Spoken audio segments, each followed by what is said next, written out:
Hello and welcome to The Other Way, a lifestyle podcast exploring uncommon, unconventional, or otherwise alternative approaches to life, business, and health.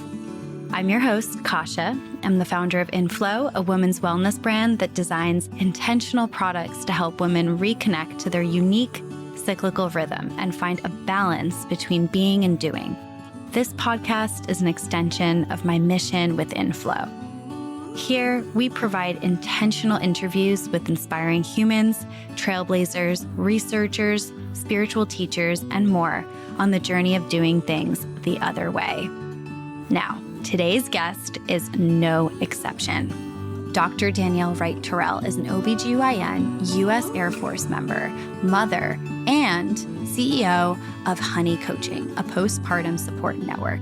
She's an incredible force of nature, launching her business while in the early stages of postpartum. Her baby is, as of the date of this recording, 15 months old.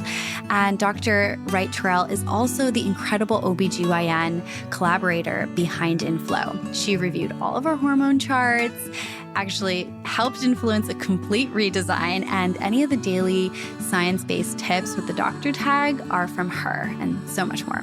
Today, we go on a journey of the female hormonal system, the ebbs and flows, signs of imbalance, the role that each hormone plays, and finally, we jump on over to talk about major hormonal milestones, postpartum being one of those massive transitions, which is a real passion area for Dr. Wright-Terrell. And she talks about her own journey with postpartum, about the importance of the fourth trimester, what happens to the body physically and hormonally, emotionally, and why support is so crucial.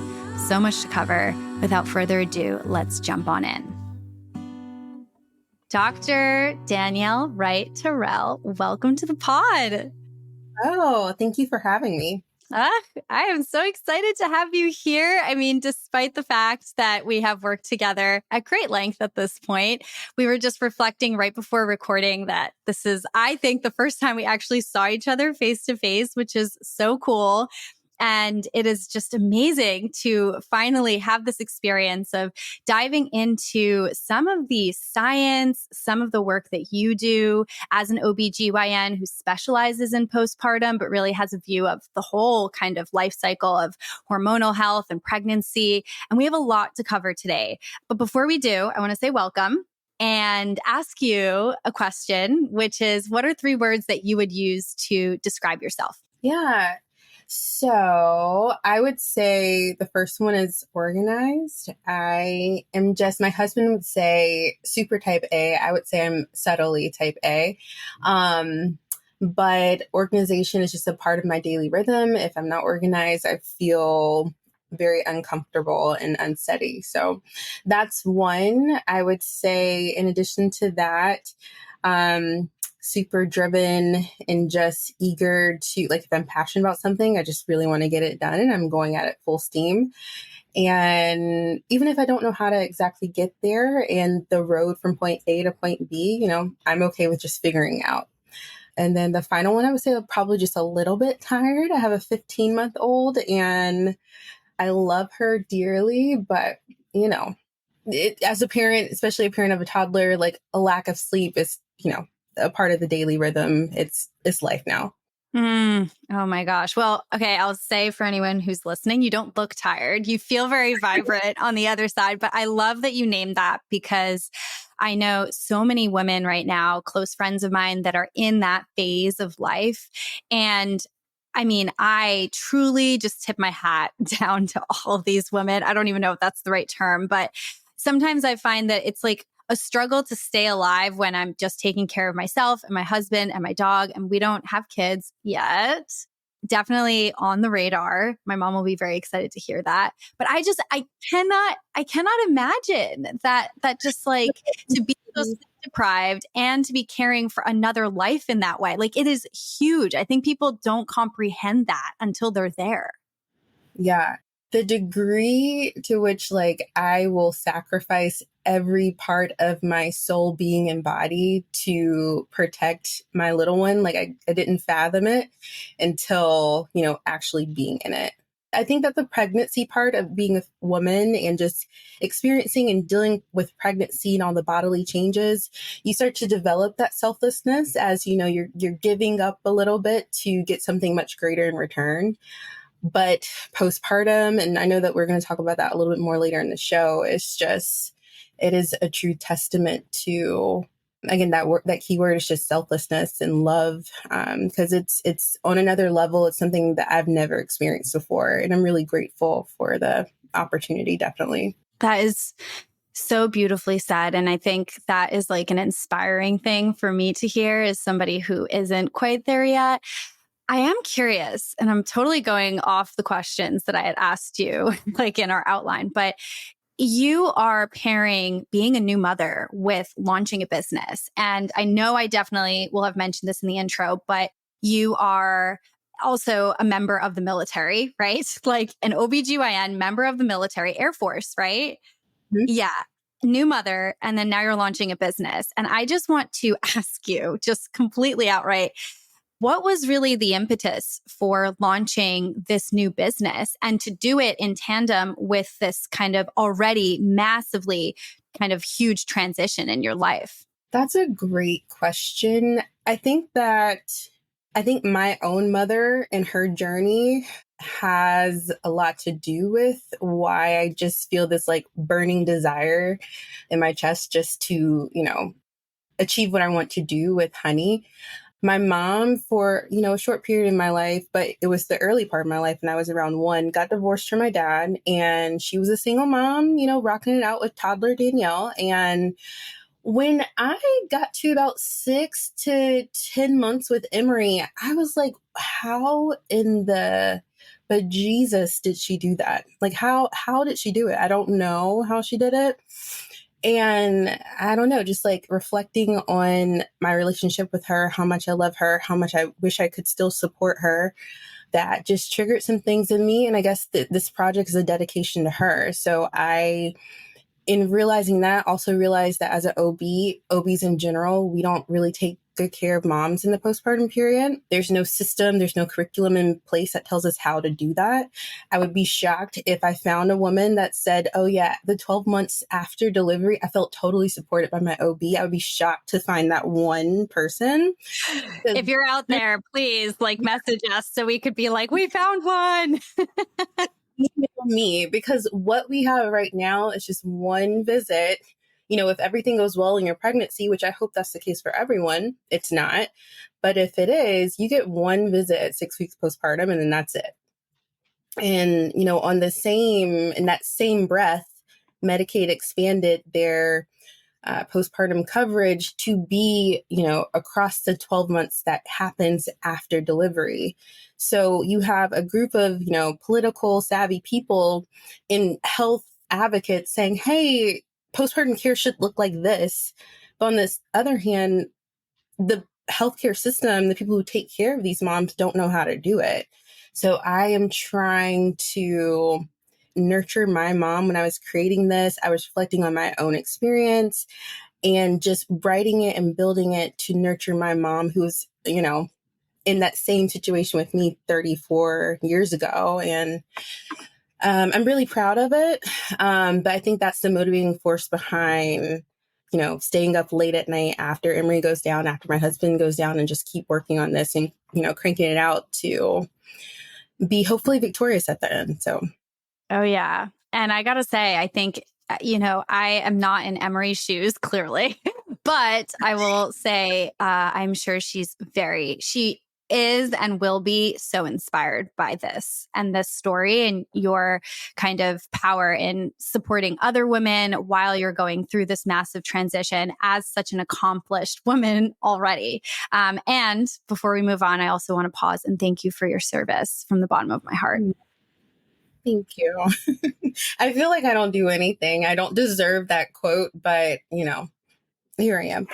Oh, you're getting it. I'll do it right after the call as well again. So before we go deeper into postpartum, I want to actually take a step back because I feel like for a lot of women, and as of course, we talked about with Inflow, which is a planner that kind of goes through the hormonal cycle, giving you some information, some tips along the journey of how to get more in tune with what's happening in your body. But for a lot of women, that whole hormonal transition is just completely something that they're not aware of. And, I'll share that in my own personal experience, that was something that I was completely unfamiliar with until, really pretty recently, about the transition that happens over 28 days.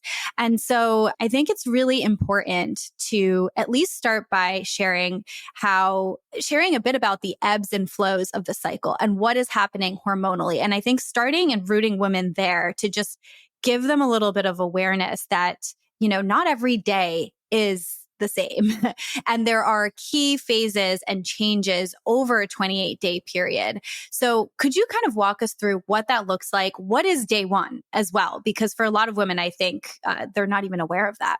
Yeah, I would love to. This is the whole thing that brought me into the field of OB when I was in medical school. I love the menstrual cycle. So day one is when you start bleeding. So as you alluded to, the menstrual cycle is 28 days long. The first phase, it's called the follicular phase, and that's dominated by estrogen. So when you're in the follicular phase and you're growing all these beautiful follicles on your ovary, you are also simultaneously developing a dominant follicle, which you'll eventually ovulate from. We'll get to that. But again, the follicular phase is dominated by estrogen. In the setting of all this estrogen, you are probably glowing as the, beautiful woman that you are. You feel really great. Your skin looks good. In terms of acne, not really, shouldn't be an issue unless there's like some underlying other things going on. But that is what the first couple of days are in your menstrual cycle. On day 14, you ovulate. And then subsequently after that, you enter the luteal phase. The luteal phase in the beginning is driven by progesterone. And then as you get closer to day 28, you start to have that progesterone level drop. And because of the progesterone withdrawal, you get back to day one where you will shed your endometrial lining, your uterine lining, and then you'll bleed. So to summarize, day one, you start bleeding, follicular phase, lots of estrogen, you feel great. Day 14, you ovulate. You have high levels of progesterone, which is just in the setting of your uterus and the follicle that delivered the egg. It's trying to produce that progesterone, protect the lining, keep it nice and ready and primed for an embryo that will implant. As that progesterone level drops, you bleed. And then the cycle just continues and continues over and over and over again. That is such a good breakdown for us. And I remember seeing it visually for the first time. And for those of you who are tuning in on audio, I'm sure on my Instagram, we'll be sharing a chart to show you what this looks like. But it really is kind of like a roller coaster of hormones shifting and changing over the course of that month. And just starting to bring some awareness to that was so powerful for me, because looking at like the later half of my luteal phase, I can feel that fatigue. I feel so different in my body. And there was such a period of time where I was completely oblivious to the hormonal changes. And it was just almost like frustrating to like try to pound more caffeine to feel, a bit more energized, because at least in my body, and I know everyone's bodies are different, but I felt like I almost can feel that shift. And, are there kind of major transition points that might be reflected with symptoms in the body that you might be aware of or that you have seen in your practice? Yeah, definitely. So again, when your estrogen levels are higher in the follicular phase, again, that's probably when you feel the best, the most energized, if you will. Again, skin looks great. Yeah, everything's rocking out in just rainbows and butterflies. You ovulate again on day 14, that progesterone's elevated. You can have increases in sebum production. And as a result of that, you can start to produce like that hormonal acne. Because you have that drop in estrogen in that luteal phase, for some women, they experience like menstrual headaches. We can like play around with that with birth control, manage that. So I just don't, I guess I'm mentioning that so it's not a foreign thing. If you go to your OB and you're like, oh my gosh, I have headaches, they seem to be related to my cycle. The way we treat that is with birth control. And then, yeah, once you get closer to your menstrual cycle when you bleed, obviously the cramping, the breast changes, just a little bit more levels of fatigue, that type of thing. So totally, the thought of being in tune with your body and things just feel different based off of your menstrual cycle, that's totally a thing. No one is making that up. I think that's so powerful. And I think this also gives a lot of women, as we think about the different phases, not just, first of all, there's like a whole series of changes and phases that happen over 28 days. But as we think about like broader phases in a woman's life, may it be, every month your cycle, then fertility, postpartum, the changes that happen there, then perimenopause and menopause, like every day is not always going to look the same. And I feel like, at least in my experience, for a long time, I felt the pressure and the conditioning of expecting, every Monday to jump out of bed with the same amount of energy because the workday continues as it is, right? Like time as we know it day to day moves on in that kind of regular rhythm.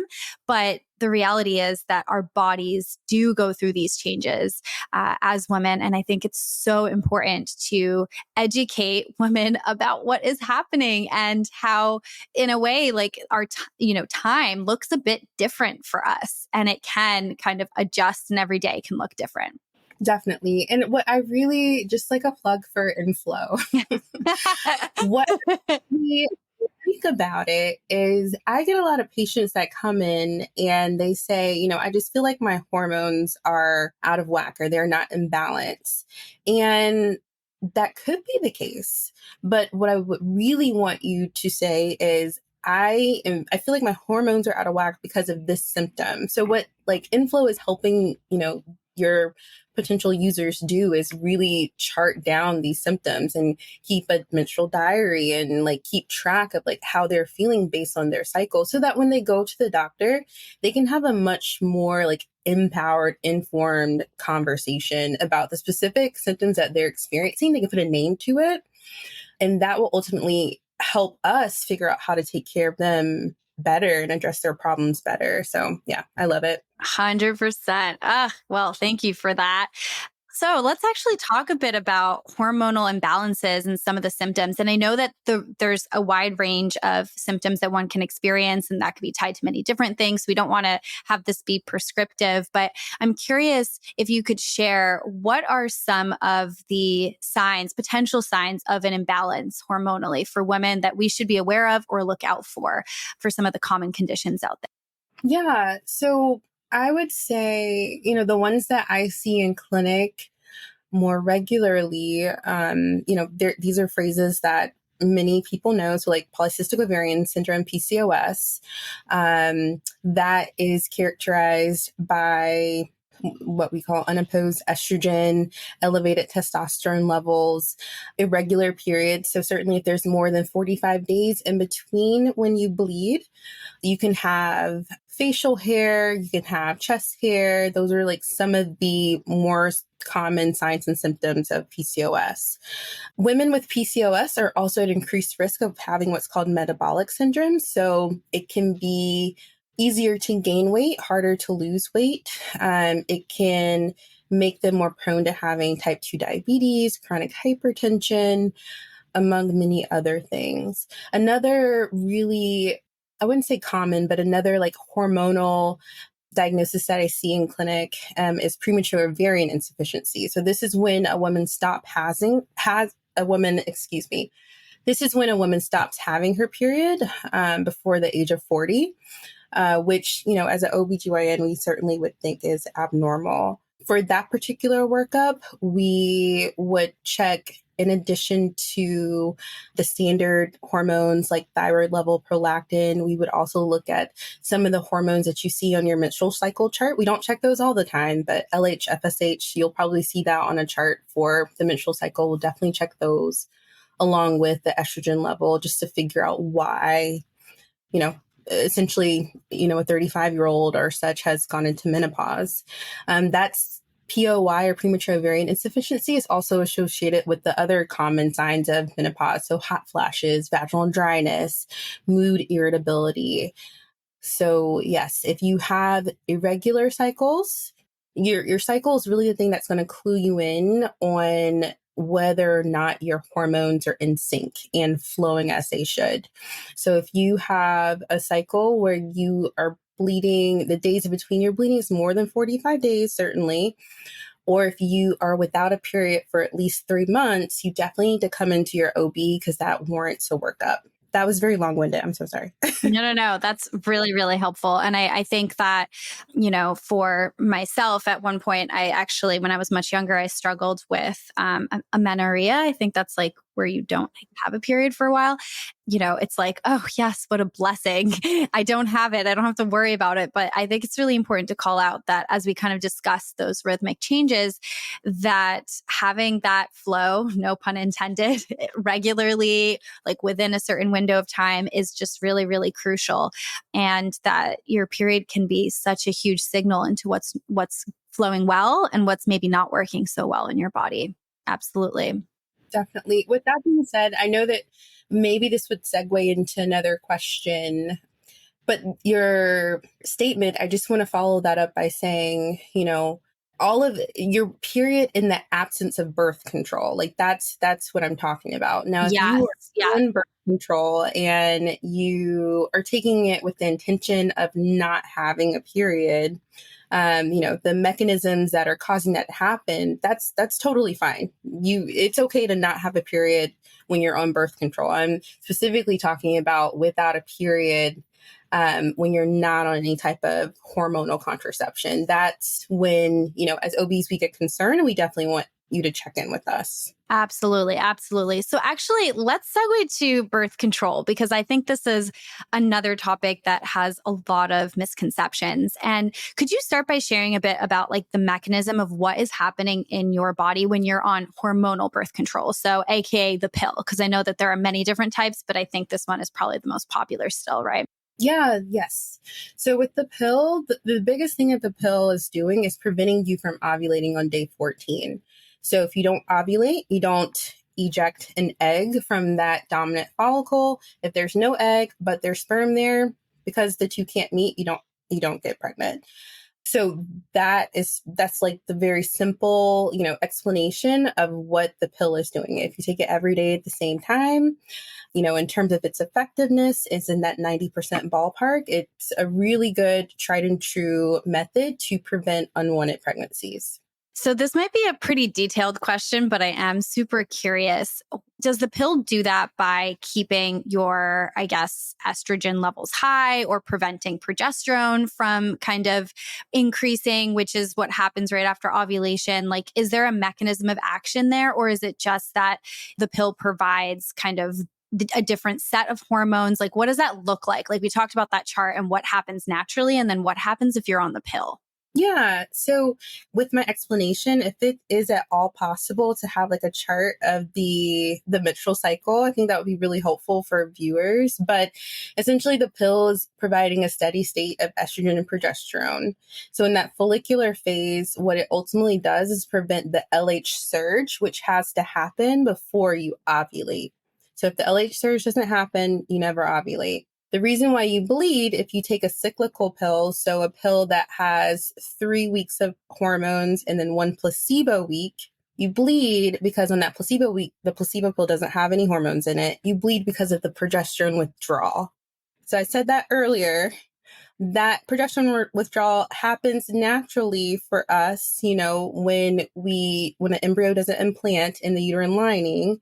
With the pill, you bleed because, again, there's no progesterone in that placebo week. And yeah. Does that make sense? Yes, absolutely. And we will definitely link the chart for everyone to take a look at it, especially when we share this online. So definitely keep an eye out for those clips. All right, one more question around hormonal birth control before we shift gears to some other hormonal changes in postpartum, which we can dive into next. What about like the hormonal IUD? So the copper IUD doesn't have any hormones, but what about hormonal, like a hormonal IUD? Like I think Mirena is one example, right? Like what is happening there? Yeah, Morena, Skyla, Kylena, Liletta, they're all cousins, sisters, however you want to relate them, but they all have progesterone in it, levonorgestrel specifically. They just have different doses, and those doses reflect how long the device can stay inside of your uterus. But Mirena doesn't work by preventing ovulation. Mirena works by keeping the uterine lining nice and thin. So it's not favorable for the implantation of an embryo. In addition, it increases your cervical mucus. So it makes the passage of the sperm through the cervix and ultimately into the uterus. It makes that more harder. So yeah, that's how it works for birth control. I will say that because of the increase in cervical mucus, I do have patients that come in and they say, man, I have a lot of discharge with this Mirena in place. That totally makes sense. That's a part of why that's a part of what it's supposed to be doing. So I feel like that is a hard adjustment for some people when they get the Mirena. Also, I can go on and on about Mirena. I'm going to stop right there. I'm not going to go on a I think tangent. that's a really good overview. So let's talk about some other changes. And I want to kind of keep this in the same vein, but I love that there's more, as we talked about earlier, awareness to cyclical changes, but also the fourth trimester, right? Which is the period of time after you give birth. And I feel like fertility and pregnancy, that's an episode all on its own. We'll be diving into that separately, y'all. But let's talk about postpartum because that's obviously your sweet spot. What exactly is happening in the body after you give birth? Just so women have an idea of the scale of changes, because we talked about what's normal and what to expect. And we're kind of used to that. If you're not on birth control, if you're on birth control, it's pretty regulated. But now you've just gone through this massive pregnancy. You've grown a human. What happens after in that fourth trimester in terms of hormonal changes? Yeah. Okay. Thank you. I will definitely just focus on hormonal changes because, from a bodily standpoint, organs, there's a lot more to it. So the first hormone that we can cue in on is oxytocin. Oxytocin is, flushed out right after the delivery. It helps us keep our uterus contracted. So, in terms of bleeding, that can stay under control. The uterus, I don't want to get too sciencey, but the vessels in the uterus don't clamp off on their own. So the way that we stop the bleeding is we clamp the uterus down with oxytocin to, again, clamp off those vessels, no hemorrhage. Oxytocin is thought to also, those levels rise in the setting of skin to skin. It can help facilitate mother to infant bonding, that type of thing. So that hormone is at play. Prolactin is another hormone that helps with our milk production. So those levels go up as well. In the setting of the elevated prolactin, the hormones that we ever so love, that we have loved prior to delivery, estrogen, progesterone, those go down. And because estrogen progesterone goes down, that state I was not prepared for my own postpartum experience. Low levels of estrogen for me, what I experienced was melasma. So I had darkening of my skin on my neck. I felt like I looked like an 80-year-old. My skin was a lot drier. So that's the part that I wasn't really prepared for. Also hair loss. That's a really understudied topic in postpartum, but related to those decreased estrogen and progesterone levels that are maintained really to a degree, as the woman is breastfeeding. Once we stop breastfeeding, lactating, your hormones, eventually they get back to the normal levels that we typically, see, where we get back to that rhythm. Wow. Why do you look so shocked? Okay. Well, because, we've already acknowledged that I don't have kids. However, I have a lot of friends who express severe, an experience of extra depressed feelings while breastfeeding, while physically breastfeeding sometimes. And it's kind of crazy because, a lot of women choose to breastfeed for what? A year, sometimes more, maybe less, even 6 months. So it's this whole period where your estrogen and progesterone are really low, which they're also really low at the start of your period, right? There's that kind of dip as well. So you're kind of in that low state for the entire time that you're breastfeeding, basically. Yeah. And I wouldn't say it's to that degree, but yeah, you're functioning at a level in terms of those two hormones that Yeah, are a lot lower than what they would be not breastfeeding. And it's just for me, in my experience, I know that, every woman is different. I think it's very commendable for moms who end up breastfeeding for, 3, 4 years. That is a huge accomplishment. For me, I couldn't do it mainly because of those, like, it was the skin changes, it was the mood changes. Like, I just did not feel like myself. And I had to really tighten that up before I went back to work, which was at 3 months postpartum. So that should be another podcast and journey conversation, because we can deep dive into that. But yeah. Yeah, that is so huge. And you talked about the fact that, we're focusing on hormone changes, but a lot is happening in the body as well. Can you give us kind of an overview of what's happening during that time? Yeah, I think one cool fun fact. Okay, so the uterus starts out, let's say you're a term baby. So it starts out at 40 centimeters. So that is the size of, I don't really have a good example of a What is 40 like a centimeter. phone, like an iPhone? I would say, that's probably the size of a normal uterus, like 7 centimeters, 40 Oh centimeters. my God. So your uterus kind of shrinks back down to that Oh my a God. little bit, 7 centimeters, but 40 centimeters, I mean, that's huge. That whole process is called, uterine involution. So that's happening. You gain a lot of fluid in pregnancy, the amniotic fluid, all the things. You're getting rid of all of that fluid after the baby is delivered. Wait. Could I just pause you for a quick question? Yeah. How are you getting rid of it? Like, is your body reabsorbing it? Is it like just coming out like urine? Like what is happening? Please. Urine, when your water breaks, you get rid of it. You get rid of it in a lot of ways, but urine is definitely key. Okay. All right. So moving on. So there's like the shrinkage and expulsion of fluids. This is stuff people don't prepare you for, but yes, please. I know. Okay, another fun fact. We'll probably have to end it here because, again, this could be another conversation. I have this really cool picture of the pelvic floor, and the muscles of the pelvic floor, regardless if you have a C-section or a vaginal delivery, they stretch ginormously because it's supporting a pregnancy that's 40 centimeters in size.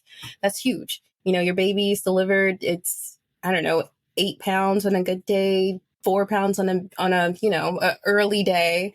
So that pelvic floor stretches. And because of that, incontinence is a common thing that moms are dealing with. But the good news is that can resolve, especially with pelvic floor physical therapy, typically by like 6 months postpartum. Hopefully we're not having any issues with that anymore. Wow. Okay. So a lot is happening, which frankly, I mean, I already expected. I remember I had this like epiphany. I broke my ankle a couple of years ago and I had to have surgery. And I was like laying there with my leg elevated, I got some really great painkillers.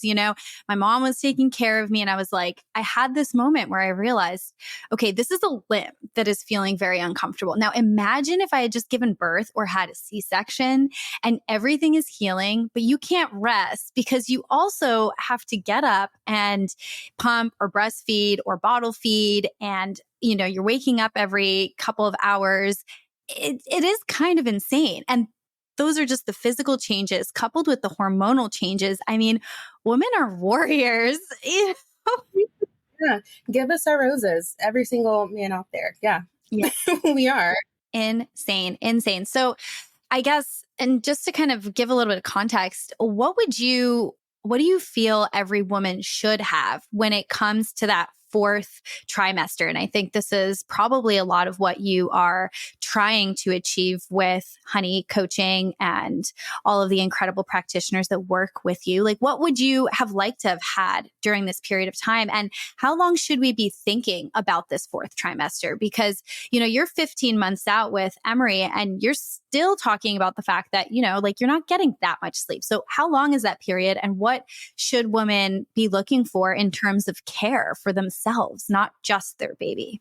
So definitely, I would say, from a physical recovery standpoint, the textbooks, the way they teach us is that postpartum is for 6 weeks after delivery. Some stretch it to 12 weeks. That's fine.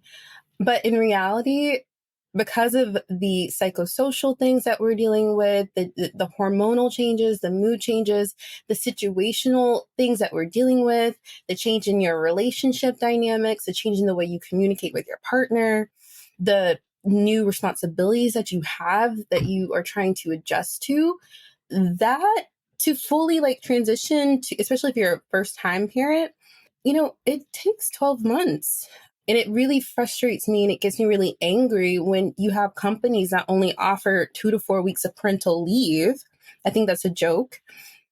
So your question was, what should parents have? What should they be looking for?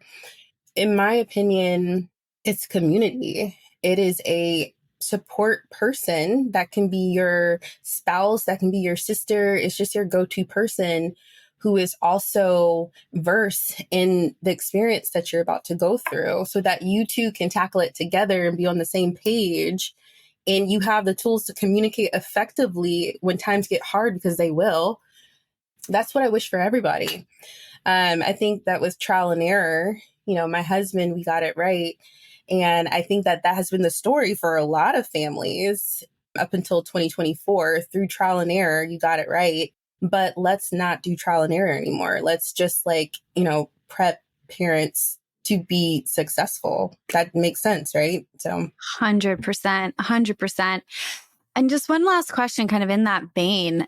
Well, there are many questions I could ask, but we're running out of time, so I'm gonna have to cap it. The transition. You've been through this transition, and I feel like not enough is said about that. When I got married, getting married and going from being, kind of not married all of your life to being married, like I felt that transition, and my body was not physically changing and birthing and taking care of another life during that time. What do you think could be helpful for women who maybe are listening to this podcast and are about to go through that transition, or have just kind of crossed that kind of line and they're a new mother? What would you love for them to think about or to know in order to make that transition a little bit easier? Because I think that's a huge leap to go from maiden to mother, so to speak. I mean, I don't want to do a shameless plug for my product, but I really do believe in it. I've been in so many situations where you don't know what good questions to ask because you just don't know the circumstance. So I shaped Honey again for that mom, for that dad. It has all the content right there. It has every single physical struggle, relationship struggle, all the things that you could possibly experience in that transition, is there. I've organized it in a way, again, because I said I'm organized. That's how I describe myself. It's icon based. So if you are really struggling with infant care, just go to the lessons that, focus on infant care stuff, go through that, ask the questions to your community, and then just, reach out whenever you need us. But I think that just knowledge is power. Having a resource, a guide is really helpful. This product is something that I wish I would have had to help prepare me. I do think that if I had it in front of me, I probably would have shoved it to the side, right before delivery. But in the thick of it, I think I would have felt really grateful. Actually, I can go to this. I can look up the stuff that I'm struggling with right now, ask my questions in the community and keep going. So yeah. I think that's so powerful. So powerful. No, really. Dr. Wright-Terrell, I have to say both. I think that having someone with your knowledge level of what's happening physiologically, how to care for that, and kind of merging all of that information with your personal experience and really the emotional, psychosocial side and the support, providing that community support is just so, so, so important. And I'm so grateful that you have brought this into the world. So as we wrap, I know that a lot of folks would actually love you to shamelessly plug and tell us more about Honey Coaching. Where can we find you? And do you have anything new coming up that you want to talk about? And of course, I will hyperlink all URLs in the show notes for all listeners. Oh, thank you. So you can learn more about honey coaching at hellohoneyteam.com. It's a platform we aim to provide moms and dads in the postpartum period access to experts who can help them in the 4 pillars of postpartum wellness. So for us, that's mental wellness, physical recovery, sensuality, intimacy, and infant care, if I haven't already said that. You can follow me on Instagram at honeycoaching. And yeah, the main product that we're pushing out is the Hive program that has coaching, courses, and then community. So it's everything you need bundled to one to make it through those 12 months of postpartum. So huge. Folks, I will link that for everyone below. And Dr. Wright-Terrell, thank you so much for joining me today. Of course, thank you for having me. All right. See you next time. Bye, everyone. Thank you so much for tuning into The Other Way.